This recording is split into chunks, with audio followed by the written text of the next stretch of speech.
నుంచి గట్టు దూకే నీళ్ళు అన్నొచ్చాడంటూ సంబరంగా దేశంలోనే ఇలా 3,000 రూపాయలు పెన్షన్ ఇస్తా ఉన్న రాష్ట్రం దేశంలోనే ఇంకొకటి లేదు.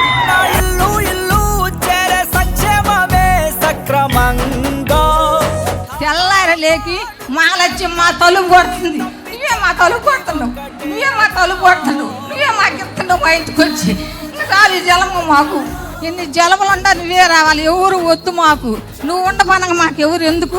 దీవెన గానీ అమ్మఒడి గానీ నెక్స్ట్ రైతు భరోసా ఇవన్నీ నాకు వస్తున్నాయి సార్. Women empowerment sir.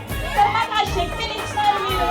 ఇంకా ఏపీలోనే ధైర్యవంతుల మేము, ధైర్యవంతుల ఉమెన్స్ మేము అని చెప్పుకోగల ఏపీ ఉమెన్స్ సార్ మేము. మన నవరత్నాల్లోని మన అన్ని పథకాలు ఎలాగో వాళ్ళందరికీ కూడా అందుతా ఉన్నాయి. అమ్మఒడి దగ్గర నుంచి మొదలు పెడితే వాళ్ళ ఇంట్లో అవ్వ తాతలకు పెన్షన్ దగ్గర నుంచి మొదలు పెడితే వాళ్ళ ఇంట్లో ఉన్న పెద్దోళ్లకు చేయూత దగ్గర నుంచి మొదలు పెడితే అన్ని కూడా ఎలాగో అందుతా ఉన్నాయి.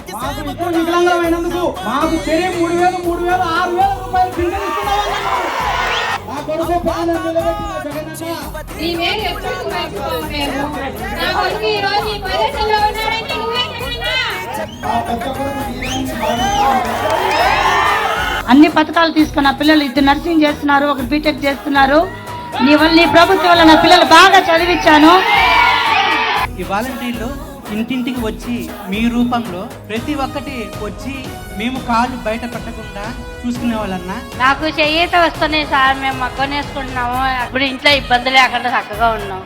ఆ చేయూత వచ్చినాయి, మగ్గం డబ్బులు వచ్చినాయి, అన్ని వచ్చినాయి. అవతల వాళ్ళు మన మీద దాడి చేస్తా ఉన్నారు అనంటే, లేదా సాక్షాత్తు నా మీదనే ఈ మాదిరిగా దాడి చేస్తా ఉన్నారు అనంటే దాని అర్థం ఏమిటి? దాని అర్థం విజయానికి మనం అంత చేరువుగా ఉన్నామని, దాని అర్థం విజయానికి వాళ్ళంత దూరంగా ఉన్నారు అని. తల వంచిన ఆంధ్రుల కీర్తిని నిలబెట్ట